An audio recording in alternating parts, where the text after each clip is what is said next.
Friends, welcome back to my channel. இன்றைக்கி நம்ம ஒரு ஈஸியான ஸ்நாக் ரெசிபி பார்க்க போகிறோம். அது என்ன அப்படின்னா பட்டன் தட்டை, மினி தட்டன் கூட சொல்லலாம். வாங்க எப்படி பண்ணலான்னு பார்க்கலாம். முதல்ல அதுக்கு தேவையான பொருட்கள் பார்த்துக்கோங்க. ஒரு பாத்திரத்தில் 1/4 கப் அளவு கடலைப்பருப்பு எடுத்துக்கலாம். அடுத்ததாக 1/4 கப் அளவு சிறுபருப்பு, இதை பாசிப்பருப்புன்னு கூட சொல்லலாம். அடுத்ததாக 1/4 கப் அளவு உளுத்தம் பருப்பு. இந்த 3 பருப்பையும் சம அளவு எடுத்துக்கோங்க. அதை தண்ணியில் நல்லா கழுவி எடுத்துக்கலாம். ஃப்ரெண்ட்ஸ், நீங்கள் புதுசாக நம்ம சேனலை பார்க்குறவங்களா இருந்தீங்கன்னா நம்ம சேனலை சப்ஸ்கிரைப் பண்ணிக்கோங்க. பக்கத்தில் இருக்க பெல் ஐக்கானையும் கிளிக் பண்ணிக்கோங்க. அப்படின்னா தான் இந்த மாதிரி நான் ஈஸியான டேஸ்டியான ரெசிபிஸ் போடும்போது உங்களுக்கு நோட்டிஃபிகேஷனில் காட்டும். நீங்களும் அந்த வீடியோஸை உடனே பார்க்கலாம். 4-5 மட்டும் வேறு வேறு தண்ணியில் நல்லா கழுவிட்டு வந்ததுக்கப்புறமா அந்த பருப்பு முங்குற அளவுக்கு தண்ணி விட்டுக்கோங்க. இதை அப்படியே நம்ம கடாயில் வேக வைக்கலாம். ஆனால் கொஞ்சம் டைம் ஆகும். அதுக்கு பதிலாக குக்கரில் இந்த மாதிரி சேர்த்துட்டு லோ ஃப்ளேமில் வச்சுக்கோங்க. ஒரு 5-6 விசில் விட்டு எடுத்திங்கன்னா பருப்பு எல்லாமே நல்லா வெந்து வந்துடும். ப்ரெஷர்லாம் ரிலீஸ் ஆயிடுச்சு. இப்போ நம்ம குக்கரை ஓப்பன் பண்ணி பார்க்கலாம். பருப்பை குக்கரில் வேக வச்சதுனால ரொம்ப சீக்கிரமாகவே நம்ம இந்த மாதிரி குலைவாக பருப்பை வேக வச்சு எடுத்துட்டோம். இது கடாயில் வேக வச்சிங்கன்னா கொஞ்சம் டைம் ஆகும். ஆனால் எந்த முறையிலையாவது நீங்கள் இந்த மாதிரி பருப்பை நல்லா வேக வச்சு எடுத்துக்கோங்க. அவ்வளோதான்.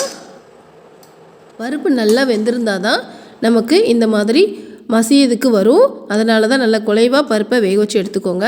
மேக்ஸிமம் கடலை பருப்பு தான் குலைய லேட் ஆகும். அதை நல்லா இந்த மாதிரி ஒரு மேஷர் வச்சு நல்லா மசிச்சு விட்டுக்கோங்க. சப்போஸ் மேஷர் இல்லை அப்படின்னா டம்ளர் யூஸ் பண்ணி கூட நல்லா மசிச்சு விட்டுக்கலாம். அடுத்ததாக ஒரு மெயினான இன்க்ரீடியன்ட் என்ன அப்படின்னா அரிசி மாவு. 2 கப் அளவுக்கு அரிசி மாவு சேர்த்துக்கலாம். அடுத்ததாக கருப்பு எள்ளு இல்லைன்னா வெள்ளை எள்ளு எதனாலும் சேர்த்துக்கோங்க. 1 டேபிள் ஸ்பூன் அளவுக்கு எள் விதைகள், மிளகாய்த்தூள் 2 டேபிள் ஸ்பூன் அளவு, உப்பு 1 டேபிள் ஸ்பூன் அளவு, காயம் 1 டீஸ்பூன் அளவு, கடலை எண்ணெய் நான் இங்கே 2 டேபிள் ஸ்பூன் அளவு சேர்க்குறேன். நீங்கள் எண்ணெய்க்கு பதிலாக பட்டர் கூட சேர்த்துக்கலாம். பட்டர் 1 டேபிள் ஸ்பூன் சேர்த்துக்கலாம். ஓகே, எல்லாத்தையும் நம்ம சேர்த்தாச்சு. இப்போ இதை நல்லா பிசைஞ்சு எடுத்துக்கலாம். சப்பாத்தி மாவு எப்படி நம்ம பிசைவோமோ அந்த பதத்துக்கு இந்த மாவையும் நல்லா பிசைஞ்சு எடுத்துக்கலாம். இந்த மாவு பிசைகிறதுல முக்கியமானது என்ன அப்படின்னா தண்ணி எதுவுமே நம்ம சேர்க்கக்கூடாது. பருப்பே நல்ல ஈரப்பதமாக இருக்கும் பார்த்தீங்களா, அதுலேயே நம்ம இந்த மாவை நல்லா பிசைஞ்சு எடுத்துடலாம். ஃப்ரெண்ட்ஸ், நீங்கள் இன்னும் சப்ஸ்கிரைப் பண்ணாமல் இந்த வீடியோவை பார்த்துட்ருக்கீங்க அப்படின்னா ப்ளீஸ் சப்ஸ்கிரைப் பண்ணிக்கோங்க. பக்கத்தில் இருக்க பெல் ஐக்கானையும் கிளிக் பண்ணிக்கோங்க. பருப்பில் உள்ள ஈரத்தன்மையாலேயே நம்ம மாவை நல்லா பிசைஞ்சு எடுத்துடலாம். தண்ணி சேர்த்திங்கன்னா ஓவராக சதசதன் ஆயிரும். மாவு இந்த மாதிரி நமக்கு பக்குவமாக வராது. அதனால தான் தண்ணி எதுவுமே சேர்க்காம பிசைஞ்சிக்கலாம் அப்படின்னு சொல்கிறேன். ஓகே, மாவை நல்லா பிசைஞ்சு எடுத்தாச்சு. இந்த மாவுலேருந்து குட்டி குட்டி பீசஸாக எடுத்துக்கோங்க. இந்த அளவுக்கு எடுத்துக்கிட்டு நல்லா 2 கையால் மாவை உருட்டி எடுத்துக்கோங்க. மாவை நல்லா உருட்டினதுக்கப்புறமா கைகளாலேயே இந்த மாதிரி லைட்டாக ப்ரெஸ் பண்ணி ஈவனாக ரவுண்டு ஷேப் வர மாதிரி செஞ்சு வச்சுக்கலாம். இந்த மாதிரி கைகளால் தட்டுறது ஈஸியாக தான் இருக்கும். சப்போஸ் கஷ்டமாக இருக்க மாதிரி டைம் ஆகிற மாதிரி ஃபீல் பண்ணிங்க அப்படின்னா நம்ம சப்பாத்தி மாவு தேய்ப்போம்ல அந்த மாதிரி பெரிய ரவுண்டாக தேய்ச்சிக்கோங்க.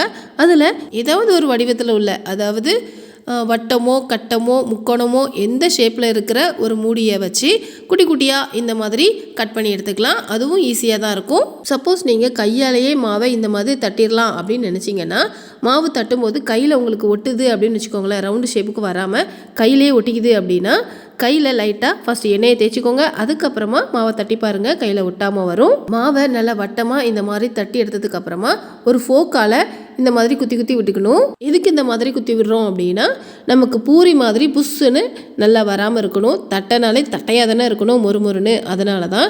2வது ஒரு நன்மையும் இருக்குது இந்த மாதிரி குத்துறதுனால. அது என்ன அப்படின்னா மாவை சூடான எண்ணெயில் போடும்போது வெடிக்காமலும் இருக்கும். அதுக்காகவும் தான். இந்த மாதிரி எல்லா மாவையும் ரவுண்டாக தட்டி எடுத்துக்கோங்க. அடுத்ததாக அடுப்பில் ஒரு கடாய் வச்சுக்கோங்க. அந்த கடாயில் பொரிப்பதற்கு தேவையான எண்ணெயை சேர்த்துக்கலாம். எண்ணெயை நல்லா சூடு பண்ணிடலாம். எண்ணெய் சூடானதும் இந்த மாதிரி கையை வச்சு பாருங்கள், லைட்டாக சுடுத மாதிரியும் தெரியும். ப்ளஸ் இந்த மாவை எடுத்து போட்டு பார்த்தீங்கன்னா நல்லா பொரிஞ்சு வந்துடும். ஓகே, எண்ணெய் நல்லா காஞ்சிட்டு அப்படிங்கிறத தெரிஞ்சுக்கலாம். இப்போ நம்ம ரவுண்டாக தட்டி வச்சுருக்கிற மினி தட்டையை எடுத்து எண்ணெயில் பொரிச்சு எடுத்துடலாம். தட்டையை நம்ம பொரிச்சு எடுக்கிற நேரத்தில் ஹை ஃப்ளேமில் வச்சுக்கோங்க. அப்படின்னா தான் நல்ல தட்டை மொறுமொறுப்பாக வெந்து வரும். லோ ஃப்ளேமில் வச்சுக்காதீங்க.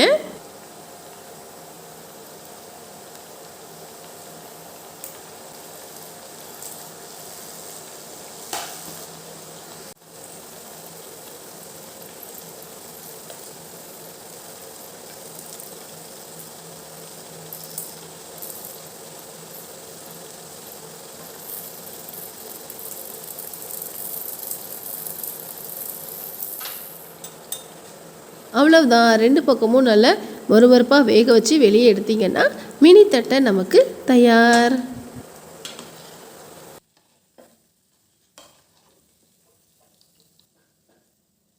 இதே மாதிரியே மீதம் இருக்கிற தட்டி வச்சிருக்கிற மாவையும் எண்ணெயில் போட்டு பொரிச்சு எடுத்துக்கலாம்.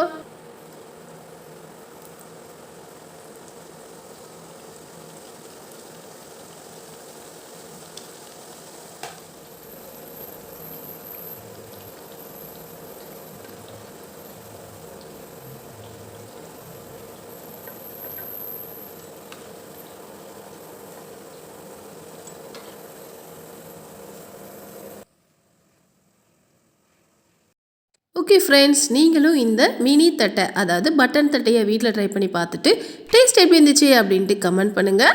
மறக்காமல் உங்கள் ஃப்ரெண்ட்ஸ்க்கும் இந்த தட்டையை ஷேர் பண்ணுங்கள். மேலும் இந்த வீடியோ உங்களுக்கு பிடிச்சிருந்ததுன்னா லைக் பண்ணுங்கள்.